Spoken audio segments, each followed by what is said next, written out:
这世上有3只6S 级厉鬼，只要出现一只，便生灵涂炭，无人能活。一只名叫黑狮，专挑至阳之体的男子为食；另一只叫吞噬，以至阴之体为食。然而身为9S 级厉鬼的我，现在却饿得只剩下皮和骨，只因我以前是人，并不想吃同类，更不想对这些恶心的小鬼下嘴。最后实在受不了，拨通了警察热线。您好，我是一只鬼，希望你们能包养我。我现在快饿死了，但我并不想杀人。是个正常人都知道我是在警告，可对面的妹子却笑出了声。小弟弟，你知道乱打我们电话的后果吗？他还以为是我在开玩笑。见状，我无奈地叹了回气。下一秒，妹子桌上的方便面突然朝他飞来，妹子想躲开，却发现无法动弹，连忙对着电话大吼：“先生，你在哪里？我现在就来接你。”挂掉电话后，一切恢复平静，妹子的表情变得十分严肃。这种在白天就能使用远程控制的鬼，实力最少也是 B 级。灵异局局长知道这件事后，预测我的实力在 B 级以上，但实力最强的御鬼师也才半步 B 级。面对真正的 B 级厉鬼，根本无法获胜。但好在对方并没有恶意，便派了队里最强的半步 B 级御鬼师叶夏和我交接。没多久，叶夏就跟着地址来到了野外。叶夏瞬间被吓得冷汗直流。这野外的小区到处充满着鬼气，仿佛地面是一朵黑色的乌云将小区托起。如此浓郁的鬼气，证明了这里不止一只厉鬼。叶夏虽怕，但好歹也是个 B 级御鬼师，连忙召唤出自己的守护灵出来，让守护灵当先锋去探路。而这时，我正躺在沙发上玩猫。你说他们真的敢来吗？这个地方的厉鬼等级可不低啊！小猫夹着尾巴，低着头，害怕的向后躲了躲，心想自己明明是 S 级厉鬼，刚刚居然被2巴掌扇得不敢喵叫了。大人，警察敢不敢不来是一回事，但你有没有想过，他们能有命来到你面前吗？小猫说的话让我有点发懵。为什么这样说？大人，难道您不知道吗？这小区里除了我们2个，还有很多厉鬼。闻言，我突然想起来，忘记了这小区还有4、5个 S 级厉鬼，光是 A 级就有好几十只，B 级以下的足上万只。说不定警察他们刚进来就被团灭了，到时他们一定会认为是自己在骗他们，害他们损失惨重，不会再相信我说的话。想到这儿，我转身就给小猫一耳光。你为什么不早点提醒我？小猫一脸委屈地蹲在角落。我也没想到你会忘记。我是你最爱的宠物，原谅我这一次吧。还没等他喵完，我一把抓住他的后颈，朝小区门会跑去。与此同时，叶夏已经傻了，他没想到刚进来就被一只 A 级厉鬼发现了。见状，他连忙慢慢的向后退去，可没想到突然就撞到了一个东西，转头看去后，直接大吼了起来：“快给我离开这里！你一个人想去送死吗？”闻言，我只是微笑了一声，我可不是一个人，你看我手里还有一只小猫咪呢，这猫能干什么？快点离开这里！趁他们还没发现。叶夏刚说完，小猫就从我怀里跳了出去，朝着叶夏面前的 A 级厉鬼冲去。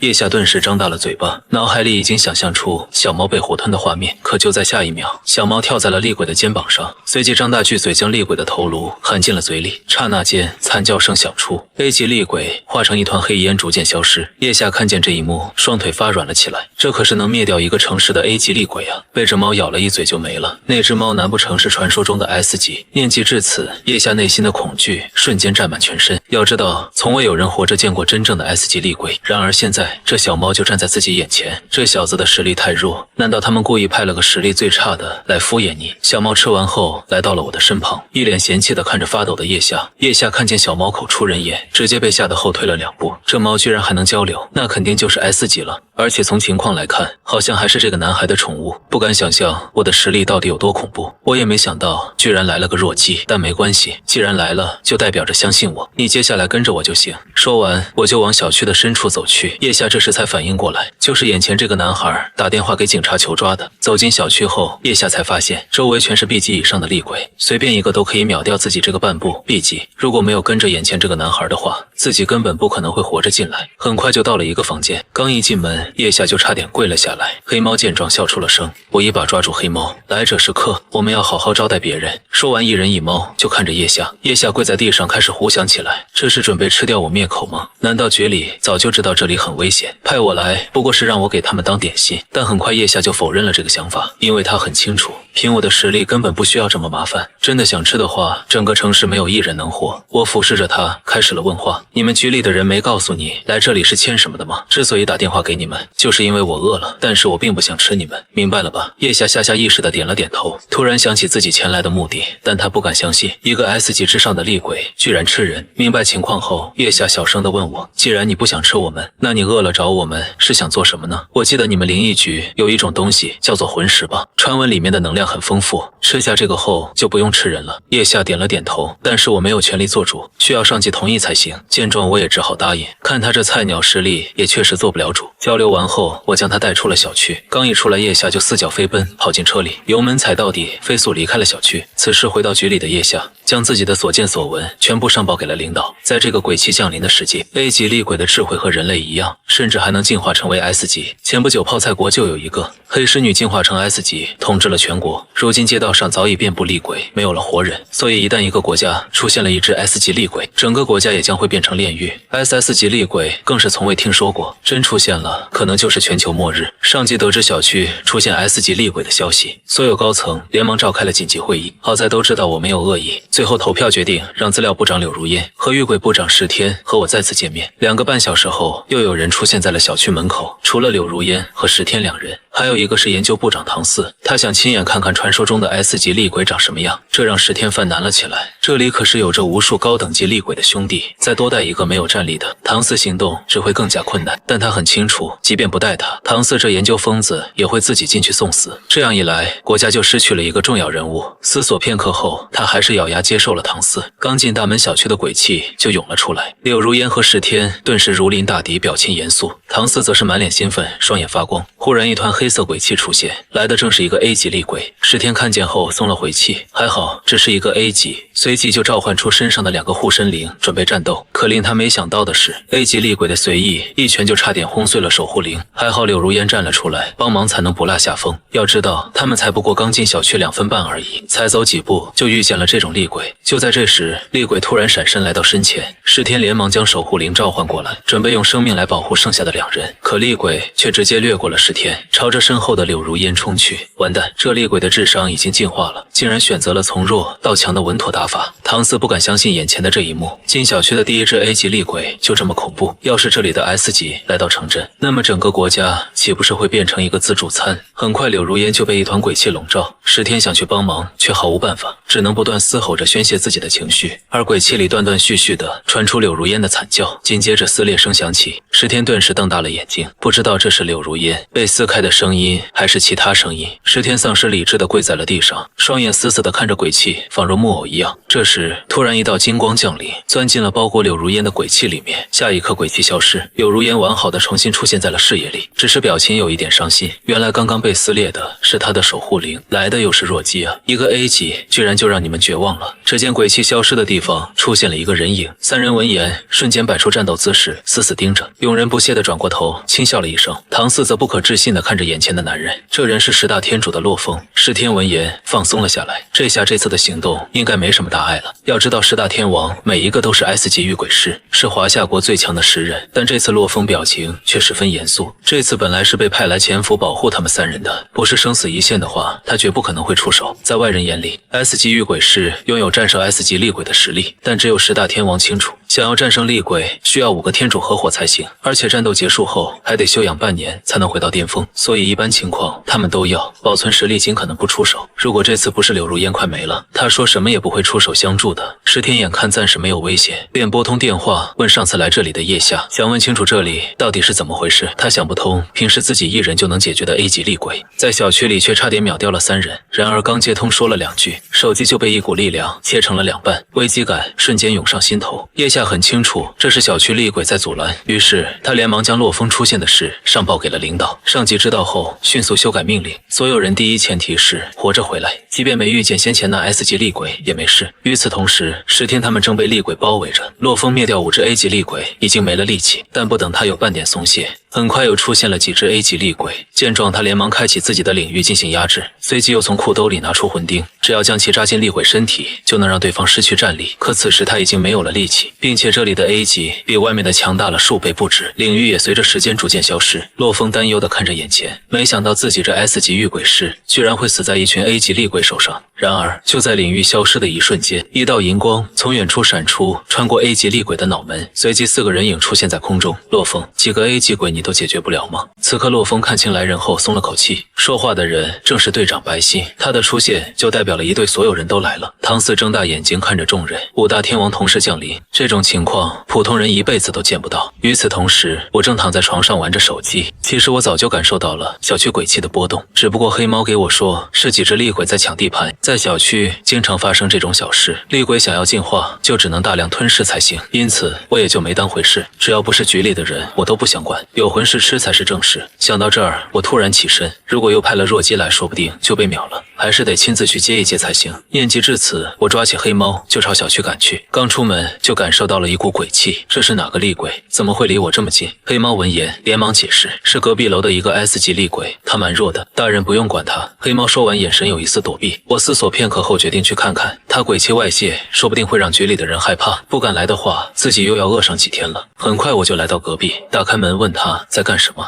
屋里的厉鬼转过头看着我，感受到我的身上并没有鬼气的波动，还以为我只是一个小鬼。小家伙，你敢来我这里，是嫌自己活的时间太长了吗？说完就朝着我扔来一团鬼气。见状我毫不在意，面对他的进攻，我当做了空气。厉鬼一脸邪笑的看着我，认为我根本无法抵挡。可下一秒，鬼气在即将接触我的时候却消失了。厉鬼见状傻在了原地，发现不对劲，连忙施展自己的鬼域，想将我吞噬看看有什么秘密。S 级厉鬼施展的鬼域威压能够直接碾碎 B 级小鬼。外面10大天王之一的林默感应到鬼域威压，连忙转头大吼：叶不凡快点使用最强护盾！叶不凡闻言连忙使用最强护盾护住了所有人。就在鬼域即将来到的一瞬间，最强护盾挡住了攻击，护盾外面已经被鬼气笼罩。林默流着冷汗看着前面，是传说中的 S 级厉鬼发现了我们吗？他对眼前这个 S 级厉鬼的实力十分忌惮，仅仅只是一个鬼域就差点秒掉了自己。队长白心表情十分严肃，手握武器看着前方，随时准备冲出去血拼。这时林默突然大叫了一声：我知道了，这鬼域并不是对我们释放的，我们这里不过是被波及的边缘，能量爆发的中心是在小区的深处，一定是里面又发生了什么。其余4大天王闻言脸色更加沉重，能让一个 S 级厉鬼全力对待的战斗恐怕没有那么简单，那接下来我们应该怎么办？众人转头看向队长白心，白心表情凝重，他也从未遇见过这种情况。就在这时，林默再次吼叫了起来：叶不凡护盾，快快快！下一秒鬼域再次爆发出来，比刚才波及的鬼域还要强大不少。5大天王见状瞬间说不出话，眼前这鬼域明显气势更强，威力逐渐提升，即将到达5阶，乃是4阶巅峰级别的鬼域，再高一点，即便5大天王联手也无法战胜。等他再吞噬一段时间的话，我们十犬关王一起出手恐怕也没用。林默忍不住的吞了口水，不敢再说下去了。队长白心表情严肃的看向外面，一个释放4阶巅峰鬼域的 S 级厉鬼，恐怕没多久就能进化成了 SS 级了。如果真让他成功了，龙国的结局就只有一个了。这次鬼域如果是在城镇中释放的话，方圆百里将只会留下一片荒芜。S 级厉鬼，一鬼灭一国，可不是说着玩的。5大天王脸色一沉，下定了决心。刘白星开口下令：我们这次必须把这 S 级厉鬼找到，以绝后患。随后看向身后的柳如烟和石天，两人也明白后面的行动自己会是累赘。天王们请放心，我们知道自己的实力，这就退出小区，回去汇报这里的情况。白星见状，带领4个队友向深处走去，石天和柳如烟则向身后的大槐走去。突然石天停下了脚步，不对，唐四那疯子跑哪里去了？而另一边，我已经将这 S 级厉鬼彻底打服。继续放屁啊！你这鬼屁不是越放越大吗？对面的厉鬼已经吓得张大了嘴巴，不敢相信刚刚发生的一切，甚至怀疑起了自己难道不是 S 级？以前那些 A 级厉鬼自己不是拍一下栽一个的吗？可在我的面前，他即便拿出杀招也毫无作用，自己好像才是被一巴掌拍死的那个。没意思，你去把他吞了吧。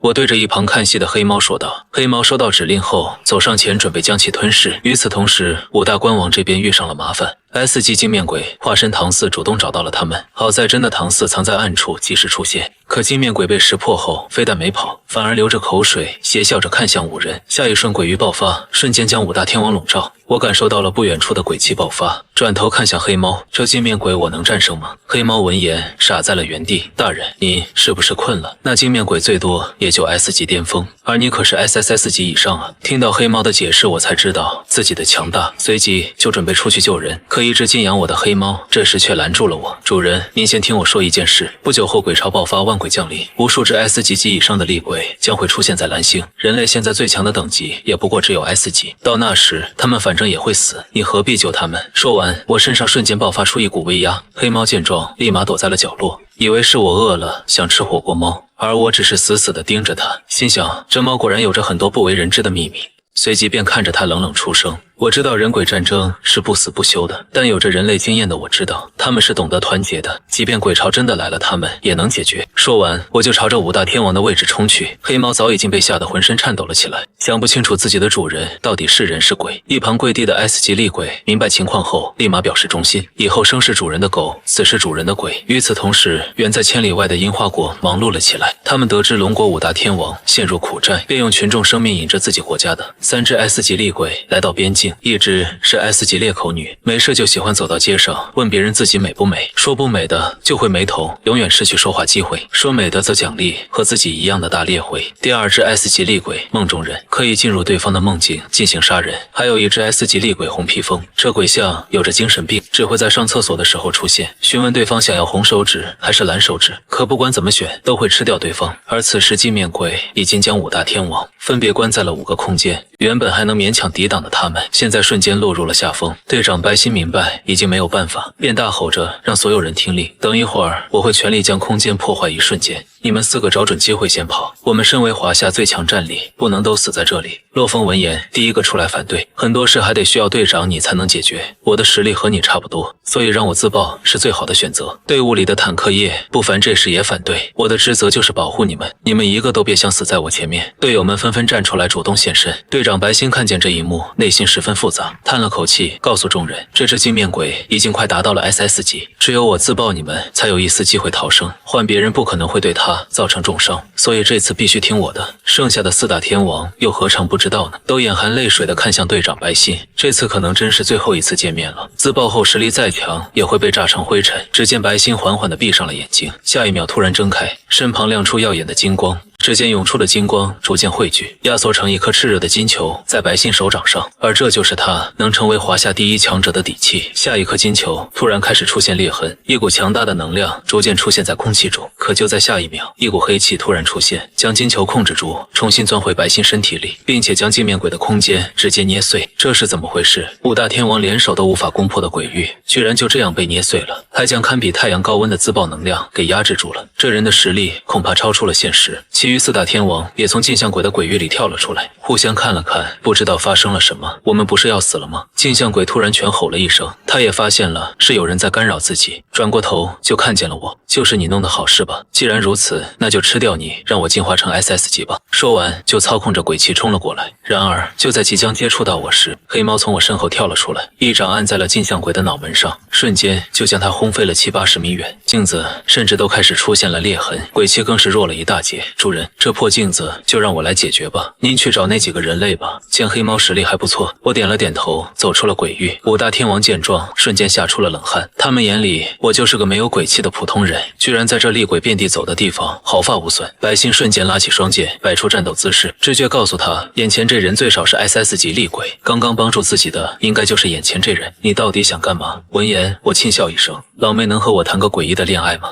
白心一下子脸就红了起来，这么多年大家都忌惮他的实力，从未有人敢这样和自己说话，更何况还是个这么帅气的厉鬼。但很快白心就反应了过来，就是你打电话让我们来抓你的吧？闻言我立马回应，是的，就是我打电话找你们的。其余4大天王闻言瞬间警惕了起来，眼前这厉鬼刚刚可是轻易就捏碎了镜面鬼的鬼域。白心这时也重新认真对待了起来，紧紧握住手中的双剑，一脸严肃地看着我，别紧张，我是来帮助你们的，别忘了刚刚是谁来救你们的。可就在这时，天空突然变暗，一股 SS 级厉鬼的威压瞬间压制住了五大天王。原来刚刚黑猫一直在戏耍镜面鬼，让镜面鬼在高压环境下直接突破进化为 SS 级，一瞬间黑云压城，方圆10里皆被他的鬼气所笼罩。白心表情十分难看，转头看向我，我知道您的实力很强大，恳请您能帮助我们将他灭掉，之后需要什么我们都能满足您。闻言我笑出了声，不怀好意地审视着白心，白心的心脏疯狂跳动了起来，总感觉我的条件并没有那么简单。与此同时，实力得到提升的镜面鬼嚣张地吼叫着，你们都给我去死！黑猫没想到猎物还敢挑衅自己，你给本喵站好了，让我来教教你谁才是真正的厉鬼。可下一秒我就将黑猫扔在了一旁，有好看的小姐姐看着呢，让哥来耍帅一波。黑猫正要骂出声，就看见我已经闪现到了镜面鬼身前，全身鬼气汇聚在手臂上，一拳轰在了镜面鬼的脑门，瞬间镜面鬼就化成一股黑烟消散在了空中。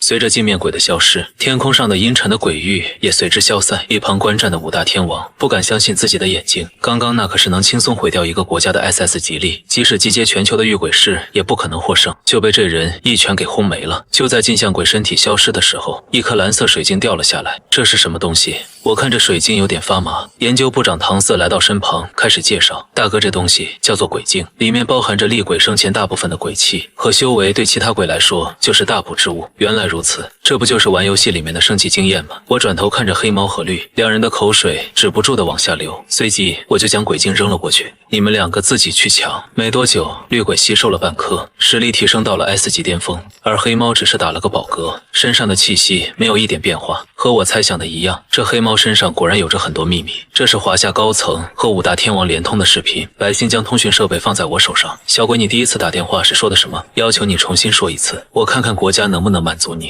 一个低沉又霸气的声音从通讯设备传出。闻言，我眼睛一亮，如果没猜错，和我打电话的人是华夏总指挥黄老，在还是人类的时候，经常在电视上看见他的新闻。这种有底气的声音，只有他能说出来。随即我就表示，我本意不想杀人，也不想是鬼。同胞听说你们的秘密部门拥有着不少的食，所以打电话给你们，只是想来要给低保，饿的时候给我吃点，饱了就行。黄老瞬间松了回气，没想到我的要求就这么简单，便告诉我，虽然国家魂师不是很多，但喂饱我还是绰绰有余的。但黄老还有个大胆的想法，那就是建议我一起为国家工作，有工作后不仅衣食无忧，还有不少买车买房的福利待遇，还答应给我创建一个厉鬼部门，而我就是部门的部长，拥有和黄老1对1的工作，对接差力。黄老说完，我都心动了起来，不愧是国家高层，一套一套的都抓到了我的心坎，我也答应了下来，即便是鬼也想要个稳定工作呀。突然，黄老身后的大门被撞开，一个人影躺在了黄老面前，慌张的大声说：报告总指挥，樱花国派来的3只 S 级厉鬼已经攻破了边境，第2分队5大天王已经有3大天王身受重伤，现在已经没有战力能够抵挡他们。黄老闻言脸色瞬间阴沉下来，如果真让这3只 S 级厉鬼来到华夏境内，不出2天半，所有城市都将变成鬼都。百姓明自情况后，连忙集合第1分队的4大天王，现在就起身去支援第2分队的2大天王。蔡同事，您看，刚上班工作就来了呀，您现在应该有时间去完成工作吧。黄老笑着拿着通讯设备和我说话，樱花国这种小人，黄老你不说，我也会去找他们的。我还是人类的时候，就被他们气不打一处来。说完，我就冲上天空。画面一转，此时的华夏边境已经彻底沦陷，2队的5大天王有3大天王已经无法战斗，只剩下2位还在拼杀抵抗。但就算是5大天王一起出手，也只能对抗1只 S 级厉鬼。现在剩下的2位已经被打得节节败退，伤口逐渐扩大，快失去了行动能力。但好在最后还是把3只 S 级厉鬼汇聚在了一起。2队队长萧虎突然眼神放光，大吼下达指令：现在四周的百姓已经安全撤离了，我们也该完成自己的誓约了。萧虎一开始就知道这场战斗无法获胜，所以就打算等无关人员撤离后，用自爆来解决危机。2队的5大天王闻言，全部起身，视死如归地看向眼前的3只力。突然，一个人影出现在他们头上。你们天王怎么没事就自爆？室内光比樱花还要好看还是咋的？此时正在监视画面的樱花国顿时傻眼，这人什么时候出现的？难道华夏还有个秘密天王？5大天王也愣在了原地，正准备说话，我已经转过身去，朝着3只 S 级猎鬼的位置冲了过去。离我最近的是 S 级猎口女，她从气息上感觉到我只是一个普通的人类，便取下口罩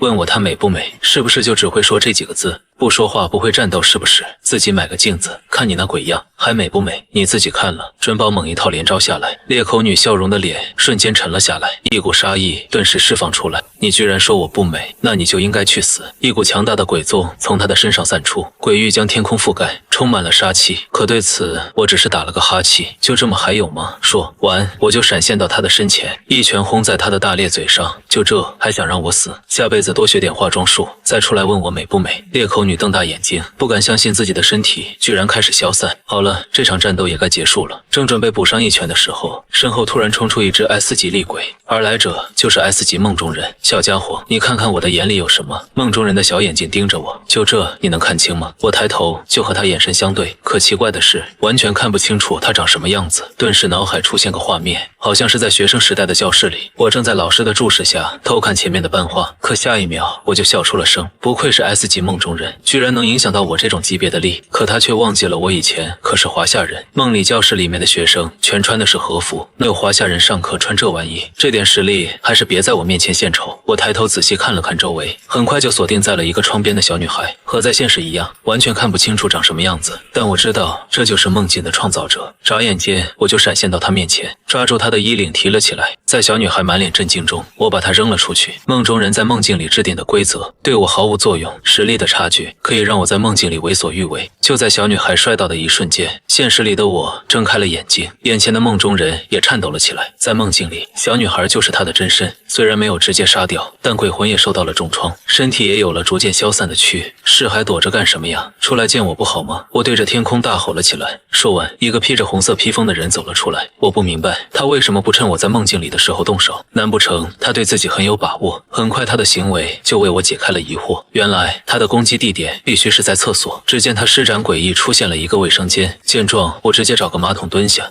红披风连忙拿出2卷纸巾来到我面前。您是想要红色的手指呢，还是蓝色的手指？我环绕四周看了看，发现这卫生间和梦境一样，都是利用鬼域里面的特定规则进行杀人，但这种方式也只对同等级及以下的才有用。对我来说，不过是换个地方玩游戏而已。谁说我要纸巾了？要你岂不是更好？此时，外面监视的樱花国已经笑出了声，看见屏幕里面3只 S 级厉鬼的鬼域都施展了出来，都认定我死在了里面，正在被他们吞噬。第2分队的5大天王表情也十分严肃，身受重伤的他们已经没有力量来帮助我。这时，有一位天王站了出来：“队长，我们去把那个小家伙救出来吧，他不过是一个普通人，这么年轻就死了，太可惜了。”队长萧虎听见后，只是静静地站在原地，他也想去救我，可如果队友就这样死了的话，保护华夏数以万计的平民的难度就又增加，并且3只 S 级厉鬼的鬼域可能5人自爆，也只能造成一点伤害而已。5大天王就这样傻傻地看着天空中漆黑的鬼域，想看清楚里面到底发生了什么。突然，鬼域开始了消散，一个人影逐渐出现在半空中。仔细一看，才发现是我毫发无损地站在那里。先前出现的3只 S 级厉鬼居然凭空消失了，一瞬间，全世界的人都惊大了，嘴巴怎么回事？那3只 S 级厉鬼去哪里了？没有人能回答这个问题，都愣在了原地，看着屏幕中的我，而我则是看着身前的3颗鬼镜。看见我的举动，5大天王也看了过来，不敢相信自己的眼睛，这3只 S 级厉鬼就这样没了。躲着的黑猫和绿鬼连忙流着口水跑过来：“主人万岁，主人最棒！刚刚才辛苦灭了一只 SS 级，十分疲惫，还任劳任怨地跑过来，又灭了3个 S 级小鬼，这般勇猛的厉鬼，全球只有。大人您呢？”黑猫和绿鬼不断地拍着马屁。5大天王看见这一幕，顿时傻了，这猫居然会说话，是只货真价实的 S 级厉鬼。好了，别吹了，这3颗鬼镜你们就拿去吧，这东西我也不爱吃。黑猫和绿鬼见状，连忙开始易收。正在监视的众国这时才明白，眼前这看似没有鬼气的普通，却能毫发无损地解决3只 S 级厉鬼，真正的实力恐怕达到了 SS 级。那黑猫和绿色的厉鬼好像很崇拜男孩，难道这2个厉鬼都是他养的？一位天王忍不住问了一下，效果表情十分严肃。他们都叫男孩主人了，自然是他的小弟。没多久，绿鬼和黑猫吸收完了鬼精，绿鬼成功达到了 SS 级，黑猫依旧没有太大的变化。随即，我满意的点了点头，看向边境的对面，所看方向正是小人樱花国。本来我还说老老实实吃低保就行了，大开杀戒这种事我是拒绝的，但你小樱花先动手了，可就别怪我。随即就带着绿鬼和黑猫朝着樱花国的方向飞去。黄老看见这一幕后，瞬间笑出了声，这下可有好戏看了。可下一秒，黄老就瞪大了眼睛，灵异局的最高危险即警报声遍布的大厅，而这就是鬼潮降临的前奏。无数个 S 级及以上的厉鬼将会降临在全球。此时我已经到达了樱花国境内，可没想到这里的街道充满了鬼气，厉鬼更是随处可见。见到这一幕，我冷笑了一声，居然没多少人类，那毁掉这个国家也没多大罪孽了。樱花国高层已经开始实行了火种计划，计划内容就是送走一部分人作为火种，等以后有机会再次重建樱花国。但送走的这一部分人可不是年轻人和小孩，而是一群有权力的大人物。这时首相发言，计划启动，让我们这些制定计划的人先走。没意见了，台下的人纷纷点头表示同意，没人想把活命的机会让给其他人。现在我们就起身去太空飞船，只要我们启动飞向太空后，即便再强大的厉鬼也对我们束手无策。说完，所有高层都跑了起来，争先恐后的跑进飞船内。可令他们没想到的是，我早就在这等候多时了，终于来了呀！我可是等你们很久了，怎么可能？你不是才灭完3只 S 级厉鬼吗？看清楚是我后，所有人都绝望了起来。原来在来的路上，黑猫和绿鬼一直在前方给我疏通道路，所行之处无鬼能活，而且我没看见一个高层人类。于是我猜到了你们这群胆小鬼想跑，并且一个太空飞船停在基地里，是个傻子都知道你们要进去。但我没想到，居然冲最前面的居然是你这个樱花国首相。说完，众人都吓得腿软跪了下来。纷纷求情，让我放一条生路。首相率先发言：“大人，我知道是我们做错了事，但您应该也看见了，现在我们国家被鬼巫所占领了，我们也是没有办法才这样做的，想让贵国帮我们分担一点压力，看起来十分委屈无奈。但我很清楚，装什么呢？你们不就是看不惯我们国家强大吗？”随即我就起身冷眼地看向众人。这时首相连忙开口：“大人，等一下，我们可以给你想要的所有东西，就算是整个国家也没问题，但请你放过我们这一群人。”这几句话说得很大声，生怕下一秒我就灭了他们。听完这番话，我眼神更加冷了起来。没想到身为首相，居然放弃了整个国家的百姓，除了这群高层，其余人的生爱死他们完全不在意。但仔细一想，好像确实有东西是我想要的。你们国家所有的魂石都交给我，包括鬼晶也是，不准私藏，有多少我就要多少。闻言，樱花国所有人都点了点头，迅速答应了下来。可以，但也请您履行刚刚我说的，放过我们这群人。说完，就挥手让身后的几人去拿物品。2分钟后，就拿出来一个大箱子，这里面就是我们所有的魂石和鬼晶了。而且还有着不少已经灭绝的草药和藏品。为了讨好我，首相拿出了自己拥有的一切。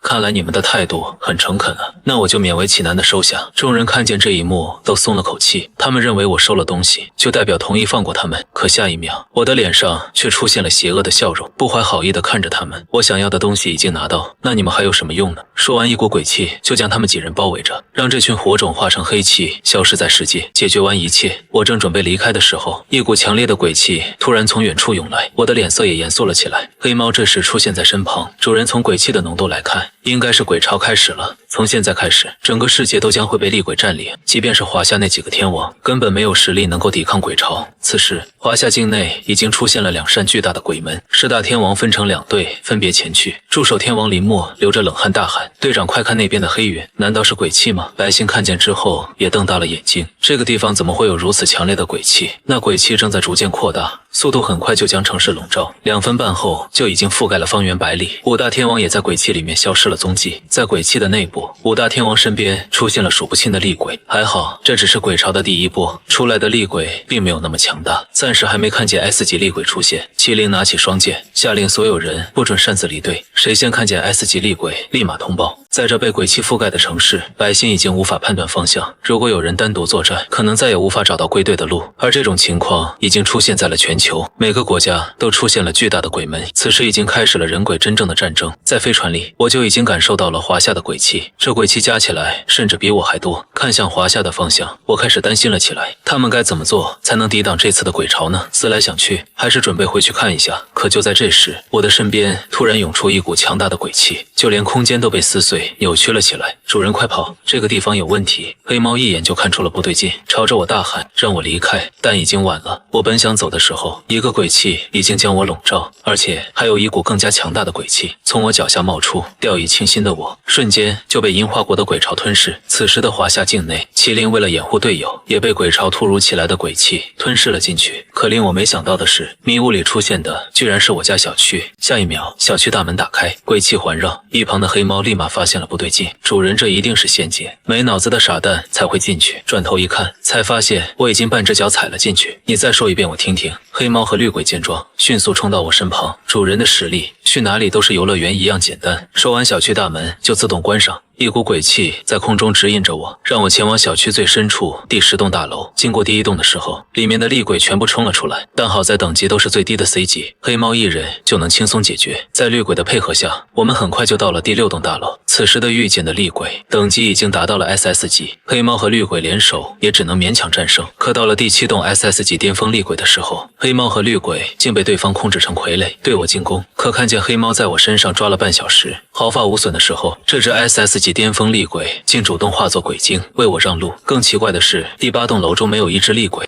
只有一介声音在呼唤着我：“您终于来了，我们等您好久。”我环顾四周，发现什么也没有。黑猫和绿鬼一脸茫然地看着我：“主人，您在做什么？你们2个没有听见什么声音吗？”2鬼互相对视了一眼，都摇了摇头。黑猫一脸严肃地来到我身边：“难不成这里住的是 SSS 级厉鬼，可以扰乱心灵？可我很清楚，这里没有一点厉鬼的气息，并且刚刚那个声音，我听着有一股莫名的亲切感。”很快前面就到了下一栋大楼，一只厉鬼正在楼顶上坐着，身上散发着 SS 级巅峰的鬼精。见状，我甩了甩手，这个解决了，应该就结束了。厉鬼看见我的举动，瞬间站起来大叫：“等一下，大哥只是坐在楼头顶欣赏风景，对你们没有恶意啊。这厉鬼的行为让我愣在了原地，试探性的询问：你这是想投降？厉鬼迅速点了点头。啊，对，我就是来主动投降的。我知道和你相比就是天差地别，从你进入小区的那一刻，我就已经感受到你鬼气的强大，和你战斗只有 S 路一条，想活命最好的方法就是投降。解释完，看我还在审视着他，厉鬼连忙将去往下一栋大楼的门打开。大哥，这下可以相信我了，请你别这样盯着我了，我真的怕下一秒你就把我给灭了。厉鬼害怕的身体发抖了起来，眼泪都快流出来。为什么就你投降呢？前面那些厉鬼应该发现了我的实力吧？厉鬼闻言叹了口气，他们自然也是知道的，但结局都是一样的，和你战斗也是死，放你走也是死，但相比之下，他们更想死在你的手中。听完，我怀疑是有一只更强大的厉鬼，便转头朝着下一栋楼的方向走去，想看看究竟是谁在等我。黑猫和绿鬼也颤颤巍巍地跟着我身后，可下一秒，厉鬼突然大吼了起来：等一下大哥，你身后这两个小弟可不能去下一栋楼啊！你想想，连我这样的都在这里守门，最后一楼的厉鬼等级岂不是 SSS 级？恐怕和大哥您相差不了多少。这两个小鬼上去，恐怕一个照面就被灭了。黑猫和绿鬼也感觉很有道理，便转头对我说：主人，他说的确实有道理，我们就在这里等着您回来吧。闻言我点了点头，好不容易有两个忠心的小弟，还是得照顾一下，随即就进入了下一栋楼。刚一进来，映入眼帘的是一座大殿，而这就是10殿阎王之一都市王的住所。看见科普书里才会出现的阎王画像，我的心脏不由自主地剧烈跳动了起来。毕竟再强大，自己不过是只鬼罢了，而对面就是管理鬼魂生死的阎王。突然一阵威严的声音响起：空空，你可知罪？是阎王都市王在大殿中宣判，我无罪。即便是人类时，我尊老爱幼，13号学生，现在变鬼后，我也从未伤及无辜。即便你是阎王，也不能乱给我定罪。都市王闻言瞬间暴怒起来，自己堂堂阎王，居然被一个小鬼教训，起身就朝着我扔出了自己的神器判官笔。可奇怪的是，判官笔居然和我心灵感应了起来，先前指引我说等着我的就是他，趁现在抓住我离开。闻言，我一个转身，躲过都市王的攻击，将鬼气汇聚，手掌抓住了飞在空中的判官笔。判官笔也主动卸掉身上的气息，让我轻松地将它抓在手中。就在握紧判官笔的一瞬间，阎罗大殿突然扭曲了起来，一点一点的正在开始消失。都市王站在最高处，静静地审视着，并未来抢自己的判官笔。突然眨眼间，一道白光闪过，等再次睁眼时，我已经回到了上一栋大楼。黑猫和绿鬼正在门口等着。小弟绿鬼看见满脸疑惑：主人，你拿着这破毛笔干什么？难不成你还是一个文化王？黑猫只是双眼紧紧地盯着，有一股威压让他也不敢轻易靠近。你们两个小鬼怎么可能有命看过活阎王的东西？听见阎王2字，两鬼瞬间吓呆了。既然樱花国现在已经被我们霍霍的差不多了，下一个就该去找丑部王了。如今的丑国也被鬼巢吞噬，国家的最高领导人艾赤斯躲在总部大楼不敢出来。为了以防万一，我让绿鬼、黑猫和刚收的镰刀厉鬼守在外面，自己则是独自闯进。丑国人看见我的出现，瞬间拉起了警报，下令让所有高级厉鬼师前来支援。但艾赤斯并不打算直接和我动手，在他眼里，什么东西都是可以用利益交换，更何况我还从樱花国的鬼巢里安然无恙的出来，很快就带我来到了一个高级餐厅里。令我没想到的是，他竟率先起身朝着我鞠躬：对不起，知道这些年对华夏做了很多不好的事，但不可否认，我们也给予了华夏不少科技帮助。如果这次能放过丑国一次，以后我们一定当华夏最忠诚的狗。闻言，我只是闭着眼睛，下一秒鬼气散开，将在场所有人笼罩在里面，心脏仿佛被一只利爪所抓住。艾赤斯跪在地上大喊求救，眼瞳逐渐开始涣散。濒死之际，我撤掉鬼气，所有人顿时喘了口气，活了回来。从长远的利益来说，丑国的存在确实能提供不少帮助，但也要提防一点。经过这次的洗礼，他们的体内已经留下了一点鬼气，只要发现他们有阴谋，我就会将其引爆。艾什斯从鬼门关走了一次后，也老实了起来，连忙关掉所有监控华夏的卫星。见状，我也点了点头，来到了丑国的鬼巢入口。刚进来，发现这里居然是我前世人类时候的老家，仿佛是偷看了我的内心世界才生成出来的。就在我回想脑海记忆的时候，身后突然有人叫住了我：魏明，你怎么才回来？奶奶都煮好饭等你好久了。我转头愣在了原地，不敢相信。只见发小阿勇过来拍在我肩膀上：怎么了，魏明？搞得你好像不认识我一样。不对，我明明重生了变成了鬼啊，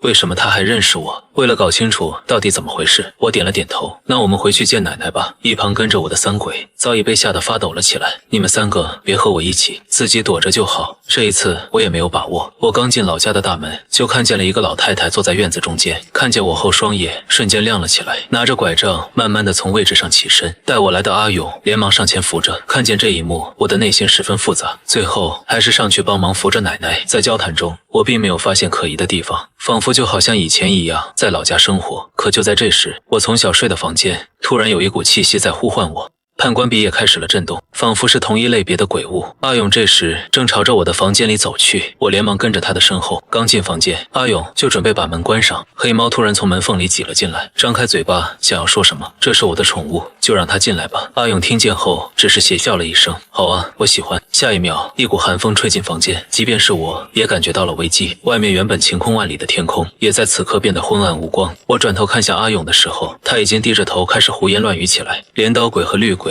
连忙冲进房间里，主人有麻烦了，先前我们来的路不见了，这到底怎么回事？转过头询问的时候，阿勇已经走出了房间。今晚你就在这里睡觉吧，明天我会告诉你想知道的一切，可前提是你要先活到第二天。说完，房间的大门就自动关闭。三鬼见状，对着大门开始狂轰，可最后却没有一点裂痕。满头大汗的黑猫转头看着无动于衷的主人，你为什么一点也不慌？我双眼死死地盯着木门，他既然能把我们关在这里，就一定有把握让我们无法离开。从一开始，其实我就看出来了，阿勇是厉鬼，也是和我一样继承了人类记忆的力度。我很清楚他是不会伤害我的，但那个奶奶就不一定。环绕四周后，我确定了这就是我以前的房间，那就证明了我以前和阿勇挖的地道也还存在。果然，我推开桌子后就找到了以前的秘密通道，钻出来后就来到了后院。此时阿勇正在和奶奶在房间里聊天，小薇好不容易回家一次，就让她永远陪着我们吧。阿勇在一旁给奶奶揉肩，可如果他发现了我们的身份，我们可能无法留住他。说完，奶奶就生气地哼了一声，我养他这么久，我不信他最后敢对我动手。看奶奶生气的样子，阿勇还是决定再来观察我。见状，我连忙从地洞回去，恰好在阿勇开门的一瞬间回到屋里。可阿勇很快就发现了不对劲，进房间后转头就把门关上。你居然从我们的秘密基地里出来！阿勇带着笑意和我说话，可我却冷眼盯着他。你知道我不属于这里，我现在该离开这里。说完，阿勇的脸色瞬间阴沉了下来。刚刚他关闭的房门也再次被打开，而奶奶此时正站在门口看向屋内。你以为这里是想来就来，想走就走的吗？话音刚落，奶奶就闪身来到我身前，一把抓住我的手臂，放入猛兽一般的力气将我拉动。见状，我连忙全力抽出手远离他，轻声道：奶奶。阿勇不知道就算了，难道你也不知道我现在该离开吗？从情感上，奶奶终究是自己的亲人，根本不忍心动手。见我态度坚决，奶奶也不装了，浑身散发出强大的鬼气，死死地盯着我。我没想到他竟然已经成为了半步 SSS 级厉鬼。与此同时，阿勇也散发出 SS 级的鬼气，站在奶奶旁边。既然你不愿意的话，我们也只好强制将你留住。说完就朝着我冲了过来。在两鬼的配合下，我也被打得节节败退。出于情感，我无法对他们下狠手，只能被迫选择防御抵挡。但随着打斗的时间越长，我发现了一件奇怪的事，从我成鬼开始，就没人能和我真正的抗衡。可奇怪的是，他们两个却给我带来了危险。黑猫这时也看出了猫腻，主人这里是他们的领地，只要在这个地方，他们就有无穷无尽的能量，我们迟早会被他们耗死的。黑猫的推理是正确的，但想引他们离开房间太难了。就在我思考怎么办的时候，黑猫突然朝着阿勇扑了过去。经过这段时间实力的提升，成功偷袭，将阿勇的脸上抓出了几道血痕。阿勇也没想到，这猫居然还有这么强悍的实力。魏明，你这宠物不听话，让我来帮你收拾一下。说完，就朝着站在门口的黑猫扑去。随着离大门越来越近，阿勇身上那股意志补充的能量也在减弱。黑猫转头，正准备将这信息告诉给我时，却发现房间里已经空无一人。阿勇也改成走路慢慢靠近。怎么现在才发现？你没想过把我引过来后会发生些什么吗？黑猫满脸震惊地看着他，不敢相信自己居然才是猎物。可阿勇只是坐了下来，眼神温柔地看着黑猫，给我说说魏明这段时间经历了什么吧。此时的我也发现了，黑猫和阿勇不在，就连绿鬼和镰刀鬼也不在。随即我严肃地看着对方，奶奶，我应该没有做对不起你的事吧？现在对我这么狠，难道以前对我的爱都是演出来的？我心里很清楚，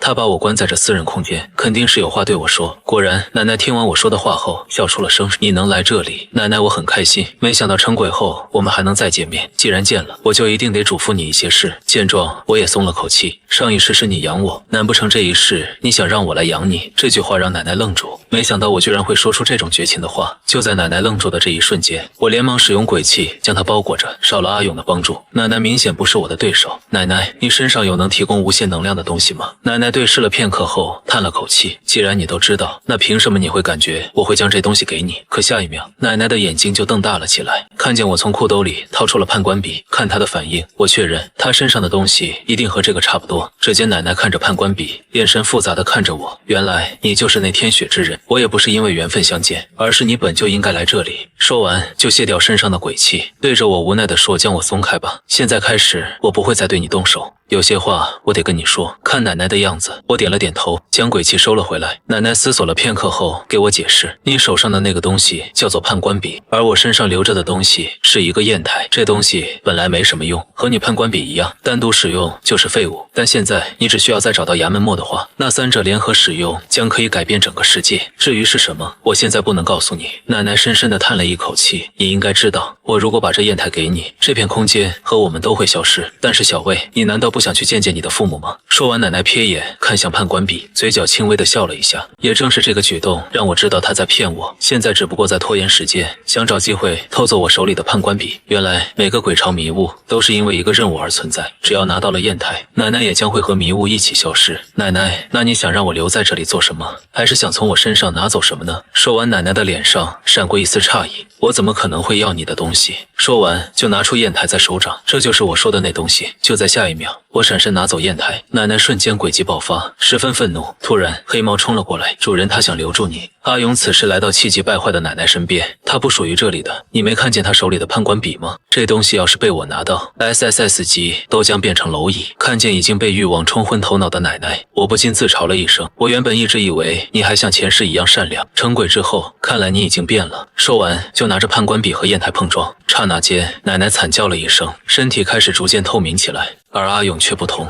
他只是欣慰地看着我。魏明，这次你做得很好，遇见危险情况千万不能有圣人之心，真希望还能和你做兄弟。说完就化作空气消失在原地，迷雾也逐渐开始了消散。主人，咱们这时已经从迷雾里出来了吗？难不成每次从迷雾里拿出来东西之后，咱们就能让迷雾消失了？主人，你手中的东西便是支撑整个迷雾的吗？一旁的话痨鬼早就看了一个目瞪口呆，也不知过了多久，他这才缓步走到了魏明身旁，开口对魏明说着。魏明微微转头看向了自己身旁的话痨鬼，只是他眼中似乎什么情绪都没有。片刻之后，魏明才看向了新州的方向。他还记得自己来迷雾之前，也是有告诉过美丽国的这些人，自己一定会回来找他们的麻烦的。只是魏明倒是觉得自己当时所说的那些话，他们没有一个人放在心上，唇角微微勾起了一抹笑意。魏明这才看向了身旁的三只鬼，我现在要去新州，把美丽国的老巢给端了。如果家们觉得你们不想去的话，可以直接回华国了。但凡你们想要跟我一起，那咱们现在就出发。魏明的眼神在几人身上闪过，碎嘴和孙飞对视一眼，他们倒是冲着魏明点了点头。主人，我们当然是要随着主人一起去的。这美丽国也活了这么久了，时间差不多了，可以考虑直接让他们消失了。碎嘴开口对魏明说着，跟着魏明这么久了，他当然知道魏明最喜欢什么。微微点了点头之后，魏明这才转头看向了自己身旁的话痨鬼。话痨鬼并没有说话，很显然他是在犹豫，可他毕竟是从樱花国出来的厉鬼，如果自己单独回到了华国之后，到底会发生什么事情，又会不会被华国的御鬼师给抓起来，这些也都是未知数。所以思索半晌之后，话痨鬼也顺着魏明的话答应了下来。主人所说的话，主人所做的事情，也一定是有主人自己的道理的，我要跟着主人一同去。话痨鬼说着便缓缓抬起头来，两鬼对视半晌，魏明这才转头朝着新州的方向冲去。他的速度很快，但背后的三鬼也是用尽全力跟上了他的速度。而此刻美丽国总统他们已经通过监测仪器看到了魏明去往的那个地方，迷雾已经通通消失了。可他们一边兴奋，却也一边在想，魏明离开之前可是亲口说过一定会让他们付出代价的。现在迷雾消失了，那么魏明也有一定的概率会回来找他们的麻烦。总统，咱们要不要开启防护措施？如果那厉鬼再回来的话，咱们也算是提前有了一个准备。正在总统思索的时候，他身边忽然有人开口对他说着。听着身旁的声音，总统这才微微转头看了过去。他低头沉思片刻之后，便冲着身旁的人点了点头，确实应该开启防护了。不过我们这次最主要防护的就是厉鬼，人类的话暂时不用管太多，这厉鬼来去无形，咱们还是要不用那么麻烦了。总统的话都没说完，他便听到了自己背后忽然传来的声音。听到自己背后声音的一瞬间，总统便只觉得自己浑身都僵硬了。他咽了咽口水，半晌之后，这才终于转头看了过去。你什么时候过来的？此刻站在总统背后的当然是魏明。魏明轻笑一声，这才朝着总统走了过去。我想要过来的话，无论你们在外边布下了怎么样的天罗地网，都是没用的。难不成对于这一点，你们自己心里都不清楚吗？总统张了张嘴，可一时间竟是不知道自己该说些什么好。我上次离开之前就说过的，等我从迷雾里回来，你们也要见证你们的死期了。话音落下，魏明便直接走上前来，他拉着总统的衣服，就把他拉到了窗户边。看看吧，这就是你们美丽国的人，今天你们都会死在这里的。魏明说着，而总统则是看到一个又一个熟悉的面孔被厉鬼所吞噬。这些厉鬼大部分是美丽国本土的厉鬼，而魏明的3个小弟当然不会掺和这件事情，他们只是负责把这群厉鬼带过来罢了。随着来到新州的厉鬼越来越多，总统整个人都瞬间瘫软了下来。完了完了，现在可怎么办？整个美丽国都完了，这么多厉鬼。美丽国总统盯着窗外的景象，他双眼无神地念叨着。不过这便是魏明的想法，他并不打算直接对美丽国任何一个人动手，一切都是他们咎由自取罢了。包括美丽国特制牢房里的厉鬼也都已经被放了出来，整个美丽国如今也可以算得上是人间炼狱了。眼见着差不多了，魏明这才没再继续管眼前的总统，而是直接转头离开了。走吧，咱们该做的事情都做完了，剩下的事情咱们就不用管了。魏明冲着不远处的碎嘴他们喊了一声，很快3鬼就已经聚集到了魏明的身旁。主人，这么看来咱们确实是搞得蛮爽，这整个美丽国都已经被咱们搞得不知道该怎么做了，想必美丽国之后也就完全要跌落谷底了。现在他们大部分人都已经被厉鬼撕碎了，剩下的那些人就算能够活下来，估计也做不出来什么更大的事情了。碎嘴脸上挂着一丝兴奋，并开口对魏明说着。魏明没多说，对此他已经没什么别的想法了。而此时的华国，大家也都已经收到了消息，有关于魏明把美丽搅得一团乱的事情，他们也有所预想。可他们有想过魏明看美丽国不顺眼，从而对对方下手，却也不曾想到魏明竟然会用这样的手段，既不是他亲自动的手，却又能让整个美丽遭受到他们应该受到的惩罚。咱们华国能够出现一个爱国的厉鬼，也不知是不是天上那些先辈们保护着我们啊？谁说不是呢？咱们能坚持到现在都不曾被灭，也一定是有些实力在的。华国的众人此时都已经被兴奋给冲昏了头脑，他们根本就不曾想到过魏明竟然真的会替他们出头，并且魏明一出手便让整个美丽直接变得如此混乱了。可以说这段时间美丽国也根本就没有还手之力了，就别说是让他们出来干涉别的国家了，他们自己的烂摊子估计都收拾不好。不过这魏明已经让美丽受到了他们应得的教训，接下来他们的去向你们知道吗？眼见着自己身旁的人兴奋了半晌，孔老则是忽然开口问着。随着孔老的声音响起来，身旁几人则是瞬间陷入了沉默。他们对视了半晌，这才终于有人看向了孔老。我们在魏明出现在美丽国的时候就已经安排了监测的，可是对于一个 SSS 级厉鬼，我们的监测无疑就显得有些无法追踪了。听着这番话，孔老都没有继续问，他心中便也清楚了。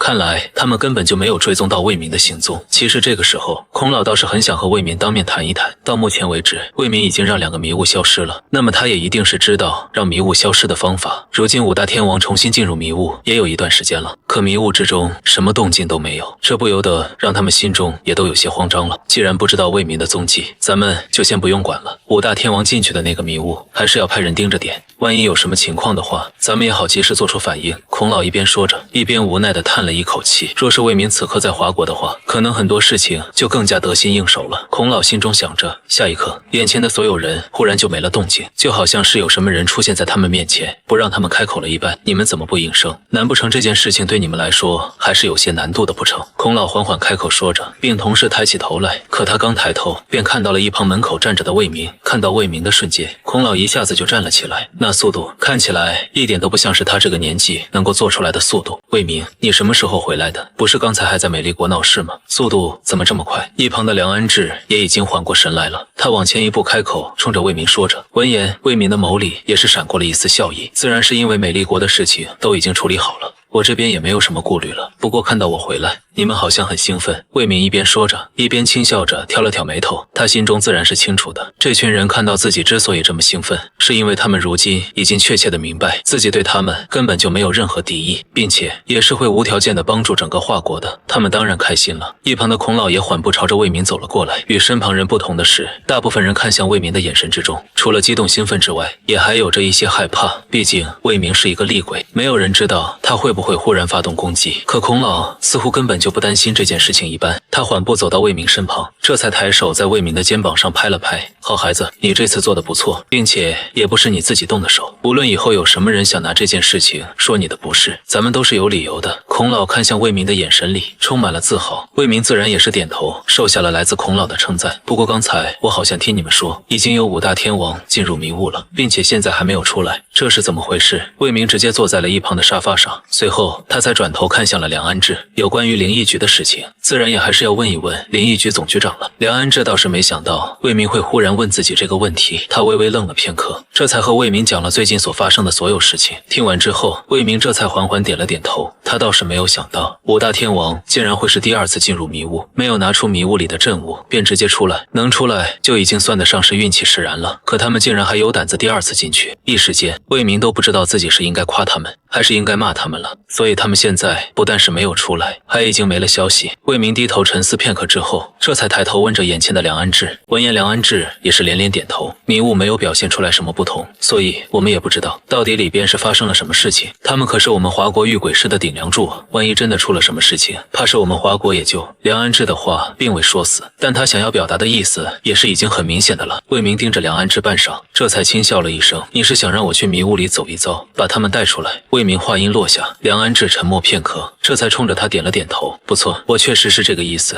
只是我不知道你会不会答应。毕竟你也刚从外边回来，连着闯了2个迷雾，又从美丽国回来，你应该也需要一段时间的休息吧。”说着，梁安志便缓缓低下了头。魏明盯着梁安志，他知道梁安志对于自己精心培养出来的5大天王定然是十分紧张的，而如今他们没有了下一步的消息，梁安志的心里也不太好受，担忧已经充斥了他整个人的思绪。这件事情我倒是也可以帮助你的，只不过我想说的是，我帮你之后我能有什么好处呢？总不能我什么都得不到，反而是白跑一趟吧。魏明盯着眼前的梁安志，缓缓开口对他说着。梁安志没说话，只是沉默地盯着眼前的魏明。他知道魏明大概率是会和自己谈条件的，可他谈条件还好，若是什么都不说，倒是会让自己感到心绪不宁。你们方才不是在问怎么样才能让迷雾消失吗？我倒是也不瞒着你们了，确实是有方法的。每一个迷雾之中都存在一个阵物，我让2个迷雾消失，自然也是有2个阵物。说着，魏明便拿出来了判官笔和砚台，这2个东西便是这2个迷雾之中的阵物。我可以进去救人，但是咱们首先也应该要谈好条件，到时候得到阵物之后，我要拿下，不能和我抢。魏明的态度已经十分明显了，5大天王身处的迷雾之中，定然也是存在阵物的。他手中现在已经有2个阵物了，这第3个阵物他也是势在必得。如果梁安志他们不答应的话，他也大可以不去找5大天王，反正他们上次就已经进去过一次，什么都没有得到就出来了，这一次进去也有很大的概率是和上次一模一样的。那么魏明自然也可以不管那5大天王的死活，自己进去拿了阵物出来就好了。梁安志一时间拿不定主意，他便转头看向了一旁的孔老：“咱们应该怎么做？这魏明手中的阵物虽然也确实已经有了2个，可是我们连阵物究竟是做什么用的都不清楚。如果这样的话，咱们岂不是根本就没办法答应这件事情？万一他拿到阵物以后对咱们华国不利的话，咱们岂不是搬起石头打自己的脚了？”梁安志的担忧不无道理，只不过孔老看向他的眼神之中却没有丝毫担心。梁局长，你是不是忘了魏明来之前做了什么事情？他既然能够为了咱们华国去报复美丽国，那他又怎么会对咱们下手呢？这件事情倒是你想多了。孔老话音落下，他便不再多言，而是直接转头看向了一旁的魏明。这个阵物不是不能给你，但是价也要答应我们一个条件。孔老盯着魏明开口说着，不等孔老的话说完，魏明就已经知道他想要说什么了。魏明轻笑一声，这才冲着孔老开口：“你是想说，不管这阵物到底是有什么样的作用，不要做任何危害华国的事情？”孔老微微点了点头，和聪明人聊天确实就是有这么一个好处，自己的话根本就不用说太多，对方便能够明白自己的意思。魏明则是毫不犹豫地冲着孔老点了点头：“我本来就是出身华国的，这个问题算不上什么大问题，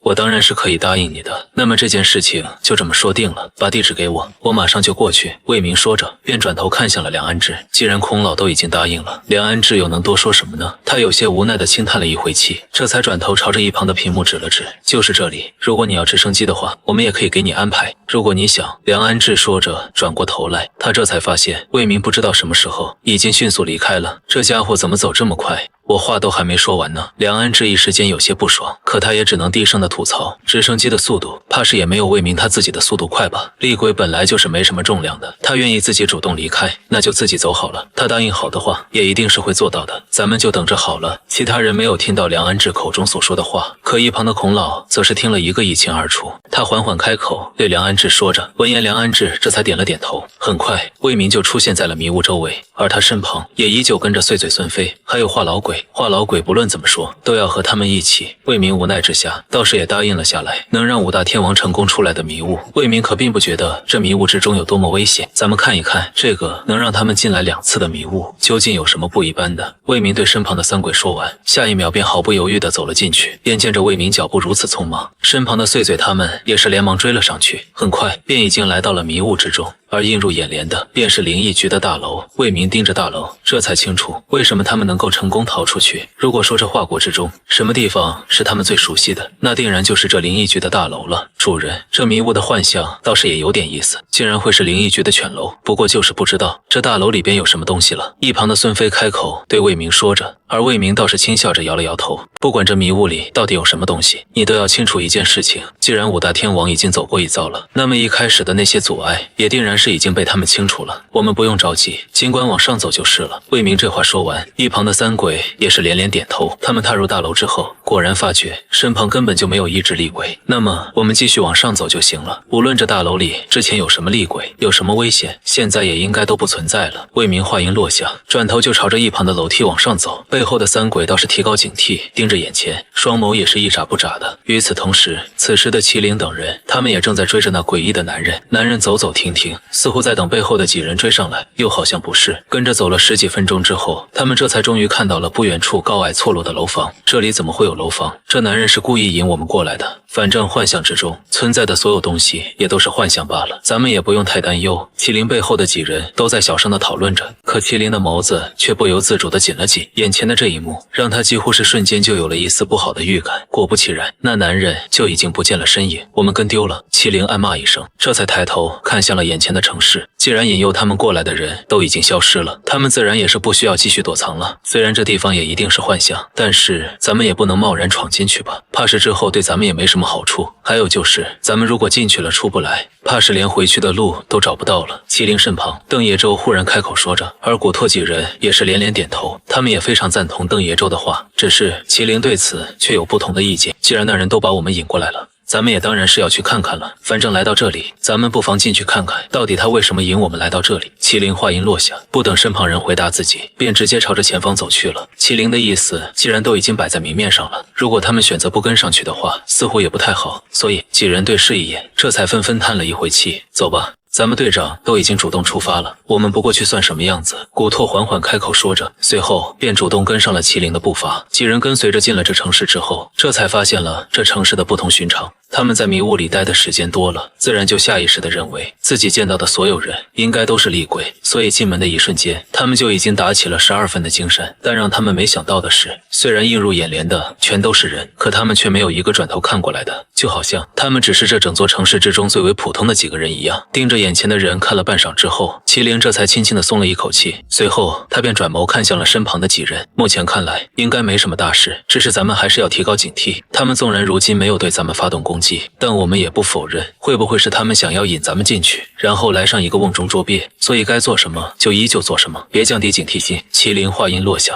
周围几人则是连连点头，他们朝着城市中央走去。而另一边，魏明也已经进入了这片区域。不过魏明和五大天王不一般的就是，五大天王感受不到那些阵雾的吸引，可魏明却是能够感受到的。很快，魏明就也跟随着阵雾的指引，来到了这座城市的面前。不过他也没有贸然进去，而是转头看向了自己身旁的碎嘴。你们能不能感受出来，这里边有没有人类的存在？听着魏明的话，碎嘴就已经明白了，魏明是想要找到那几个人类与鬼尸罢了。碎嘴没说话，只是往前方走了几步。那几个人类他也是见到过的。片刻之后，碎嘴就转头看向了魏明，主人，那几个人类与鬼尸在这里边，所以咱们现在是要进去吗？还是说咱们可以再等等呢？碎嘴开口问着魏明，可如今对于这个问题，一时间魏明也有些不知道自己应当怎么决定。毕竟他们虽然说好的是来把麒麟几人给带走，可他也是有要求的，但如今还并不确定他们进去了多久了，他们有没有拿到？魏明站在原地思索了很久，都没有想出来一个解决方法。而就在他马上要开口的时候，他却忽然看到了自己背后一闪而过的人影。那个人是谁？你们没有感受到那家伙的突然出现吗？魏明紧皱眉头，转头看向了自己背后的那人。若是此人有着其他心思的话，那方才他们的交谈岂不是都已经被这人给听进去了？可不论是碎嘴，还是话痨鬼和孙飞，他们对此都是毫无察觉的。我们刚才都没有感觉到有人过来，这件事情确实是我们的错。但是主人他既然没有过来，那可能也说明了他对我们并没有什么其他的想法，甚至可能只是路过而已。一旁的话痨鬼低头沉思半晌，这才开口对魏明说着。可对他的话，魏明却半点都不赞同。如果只是一个路过的人就能有这样的实力，那你倒是告诉我，是不是这个城市里的人咱们都打不过？魏明冷哼一声，接着话痨鬼的话往下说，刚才那人动作那么快，怎么可能是一个普通人？他肯定是有所图谋的，只不过魏明他们如今并不知道他们到底想要什么罢了。深吸一口气，魏明这才转头看向了眼前的城市。既然如今来都来了，如果不进去看看的话，好像也实在有些难说。再说了，麒麟他们5个人都在这里，那进去便就进去吧，总归不算什么难事。想到这里，魏明便直接抬腿朝着眼前的大门快步走去。可当魏明进入城市之后，却也是微微怔了片刻。眼前这么多的人，让他一瞬间提起了警惕心。可发觉他们对自己根本就没有攻击意的时候，却又愣住了。这群人就好像看不到我们一般，难不成咱们在他们的眼中就是完全不存在的？魏明暗自嘀咕着，但他的想法也根本没有人能够听到。毕竟其余3鬼如今也正盯着眼前的这群人，双眸一眨不眨的。走吧，进去看看，不管这里边到底有什么，进去看了就知道了。魏明深吸口气，这才迈步朝着前方走去。很快，他们就已经成功到达了城市中心，而这城市的中心则是有着一尊巨大的雕塑，只是打量半晌，却也不曾看出来这个雕塑究竟是何方神圣。主人，咱们接下来去哪里？正当魏明思索要不要找一个路人问问的时候，耳边忽然响起了碎嘴的声音，他这才转头看向了碎嘴。咱们接下来就先找到那几个遇鬼师吧，他们既然来得比咱们早，应该也了解更多了这里的情况。话音落下，魏明便转头朝着一旁走去。他尝试和这城市里的人交流，可那些人根本就不搭理魏明，不管魏明用什么样的说法去和对方开口，对方都不愿和魏明说一个字。半晌之后，魏明索性也放弃了，既然对方都不愿意和自己过多交流，便也罢了。他们坐在城市中央广场的凳子上，盯着来来往往的人群。所以主人，我们现在就一直在这里等着吗？难道咱们不应该先离开这里吗？不管是找人还是找证物，一直在这里好像什么都找不到吧。半晌之后，话痨鬼这才再次冲着魏明开口了。显而易见的便是，他这一次冲着魏明开口，也是打起了12万分的精神的。这里的人这么多，万一出现爱驾了什么意外，岂不是他们会直接折在这里？话痨鬼刚被魏明带出来才多久，他可不希望自己死在这里。魏明缓缓站起身来，还没来得及开口，便看到了一旁那熟悉的身影，正是刚才在城市外边的时候所看到的那个男人。看到那人的瞬间，魏明就直接朝着他快步走了过去。而这一次，男人并没有离开，而是盯着魏明朝着自己走来。你是什么人？为什么一直跟着我们？你想要做什么？魏明站在男人面前，这才开口问着男人。男人盯着魏明半晌之后，这才轻笑了一声，你身上带着2个证物，能够来到这里确实已经证明了你的不同寻常。男人一边说着，一边绕着魏明走。你可以叫我黑哥，至于我是什么身份，驾就不用知道了。你看起来这么弱，倒是没想到实力还是不弱的。来到这里是打算拿到第3个证物，判官笔和砚台都拿到了，也算是后继有人了。黑哥一边绕着魏明走着，一边开口对魏明说着，而魏明听着，眉头则是微微皱了起来。你不用和我说这么多乱七八糟的，我想问你一个问题，你有没有见到5个人类进来？他们进来的方式和我们一样的。魏明话音落下，黑哥的眸中闪过了一丝笑意，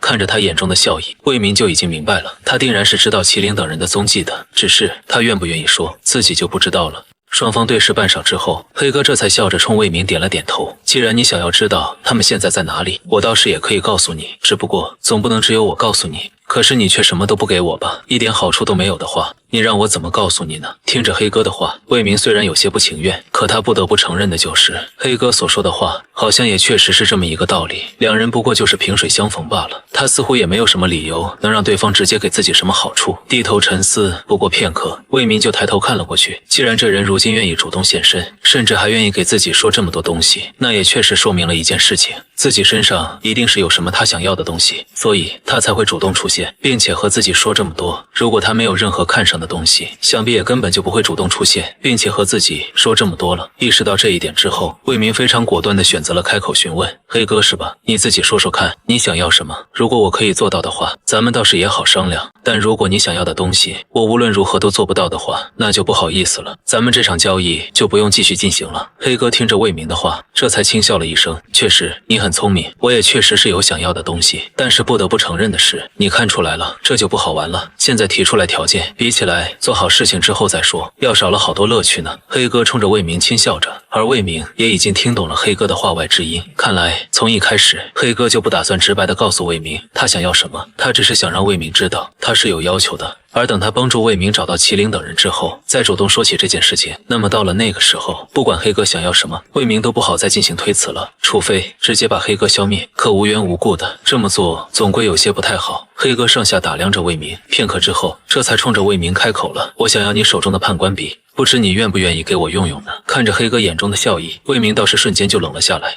你想的未兔有些太多了吧？你自己心中也清楚，判官笔代表着什么？这可是一个阵物，并且也是我第一个得到的阵物，怎么可能那么轻易的就给你？魏明的语气十分冷漠，只是黑哥却早有预料，他轻笑一声，有些无奈的摇了摇头，这才冲着魏明开口了：“判官笔不论代表着什么意义，终究也属于身外之物，你应该也不会太过于在意的吧？还有就是，相比来说，你现在的任务应该是找到那几个人类，并且把他们带出去。你就真的确定，如果你再不找到他们，他们还能继续活下去？”听着黑哥的话，魏明的眸子瞬间就紧了紧，他盯着黑哥半晌之后，这才终于冲着他开口了：“你知道他们的去处，并且也知道他们现在很危险，所以这就是你所造成的事吗？你引他们过来，又把我引过来。”魏明的心头一动，几乎是瞬间就已经明白了此人这么做的原因，可对方不愿承认，又能有什么办法呢？你可不要乱说，我并没有那个意思。再说了，如果真的是我让他们陷入了如今的困境，我又何必来找你呢？看着黑哥眼中的神情，魏明倒是不由得认为他所说的大概是真的。若真的是他所做出来的这些事情，想必现在他也不会出现了。低头沉思半晌之后，魏明最终也还是叹了一口气：“判官笔我不会给你的，不过我想知道这地方的阵物是什么，你应该能告诉我的吧？”黑哥眼中并无诧异，他早就知道想要从魏明手中拿到判官笔根本就不是那么容易的事情，可无论如何，他也还是要想办法得到判官笔，哪怕只是借用一下这个幻象里的阵物。是生死簿。黑哥盯着魏明，缓缓地开口说着，而听着他口中的话，魏明的眸子直接变瞪大了。你说什么？阵物是生死簿？这怎么可能？阵物怎么可能是生死簿呢？再说了，生死簿不也是地府里的东西吗？而且还是阎王手里的，怎么会沦落到这里用作阵物呢？魏明眼中除了不可置信，只是黑哥却是笑了一声：“你不是问我是谁吗？我都和你说我叫黑哥了，再加上我也告诉你，这里的阵物是生死簿，你觉得我是什么身份呢？”魏明盯着眼前的男人看了半晌，他的目光从上到下，又从下往上，可尽管他已经盯着对方看了半晌，一时间却也无法说出来自己心中的那个想法。也不知过了多久，一旁的碎嘴这才缓步走了过来：“主人，你怎么了？这人的身份你已经猜到了吗？”魏明听着碎嘴的声音，则是微微点了点头：“我已经猜到了，黑哥，生死簿既然是和地府有关系，那么你的身份我也自然是看出来了，黑无常。”